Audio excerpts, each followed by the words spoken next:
Welcome back to Email Marketing to Build Relationships and Generate Sales. I am so excited to talk to you about this next chapter, which is newsletters, right? When we talk about email marketing, that's what everyone thinks about: newsletters, showing up in people's inboxes with updates and what's going on, and sales, and all that crazy stuff. But nobody really talks about the strategy behind newsletters. Like, okay, yes, people do, but business owner to business owner, none of us really talk about that. And so it's really hard to figure out an effective strategy for newsletters. And so what I'm going to outline here is a great starting point. You may decide to modify and tweak and change things up to fit your business and your ultimate goals. And that's fantastic. I want you to figure out something that works for you.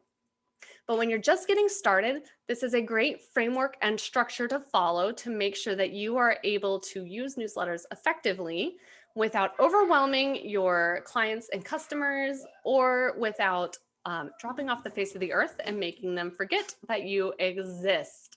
Okay, so let's dive in. So what is a newsletter? A newsletter, or a campaign, or a broadcast, it goes by different names depending on the platform you use. It is a one-off email that you send out to your entire list or a segment of your list to build and maintain a connection with them. These are the emails where we are trying to just make sure that we are offering something of value to our customers to keep them engaged with our business. Now, the problem that many businesses run into is when they think about newsletters, they think about their own inbox and, oh, I get so many emails and I just hate it and I can't stand it. I don't want to bother people with that many emails. So I'm just not going to email them. I'm just only going to email them if I'm running a sale or something like that. Now, here's the problem with that. We are projecting. While yes, there are probably emails that we subscribe to and we get tired of seeing them, the fact is there are also emails that we open, and we may not open every email from every list we subscribe to, but we do occasionally open them. And so by saying, I'm not going to bother you with a whole bunch of emails, I'm just going to notify you when there are sales, means that you are telling your customer, I don't want to engage in a relationship with you unless I'm asking for money.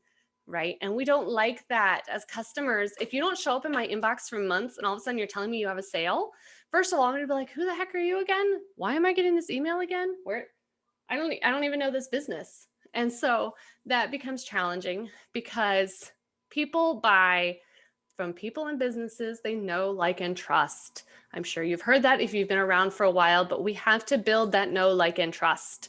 And that is where newsletters come in, okay? Now, that being said, how often do you send a newsletter?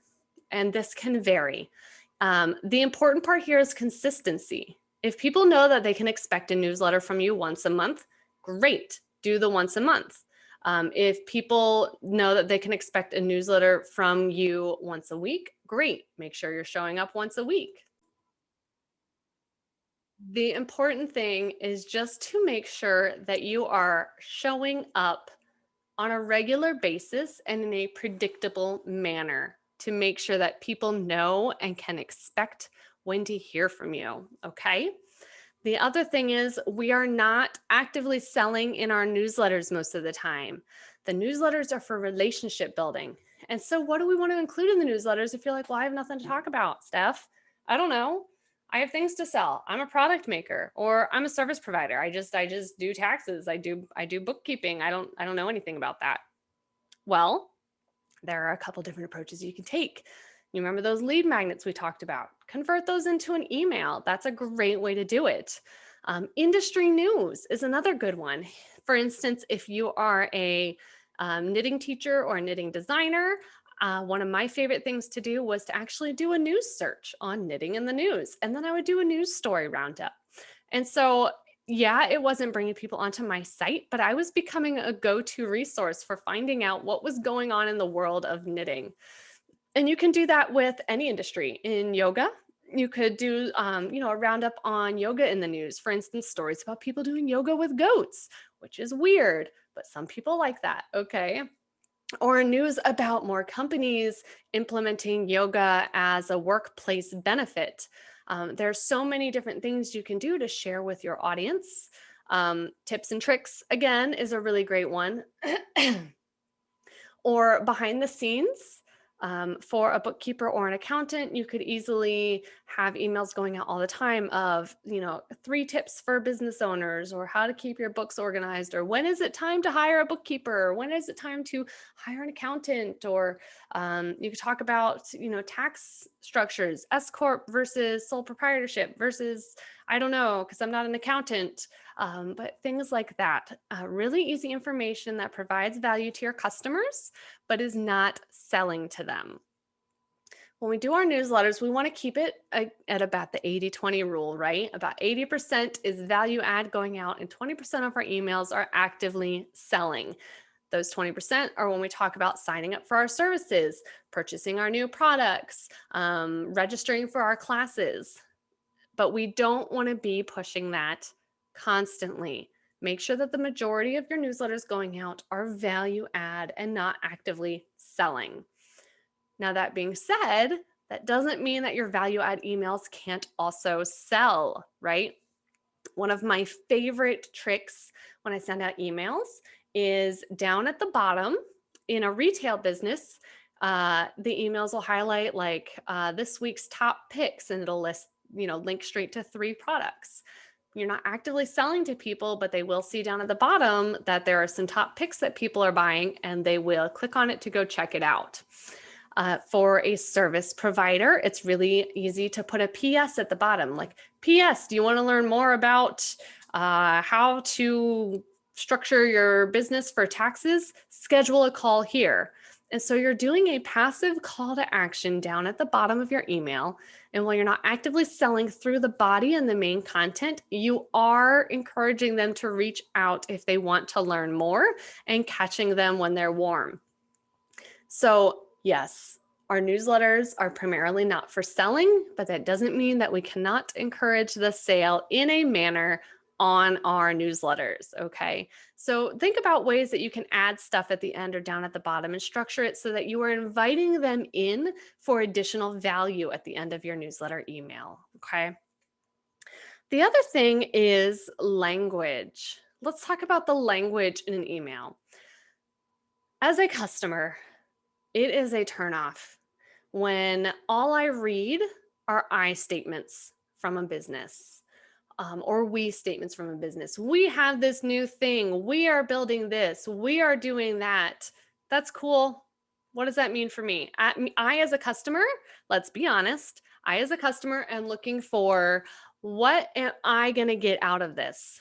And so shifting our language to be very customer focused, you focused, becomes huge in building that relationship, because we feel as if we are being addressed directly and our needs are being heard.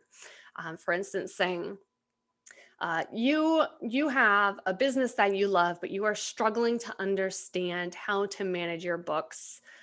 Here are 3 top tips to help you get a better handle on understanding your business finances, right? It's not, I know running a business is hard and understanding your financials is difficult. I have provided these 3.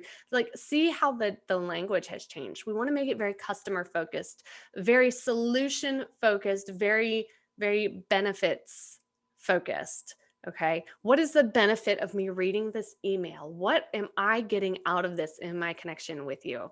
So making it very you focused, very customer focused, and very benefits and value focused goes a huge way in building that relationship and generating that trust and connection that we are looking for, right? Because this trust and connection, this is what moves people along the customer journey towards purchasing, right? We've talked about this. And so making sure we have that language becomes very important.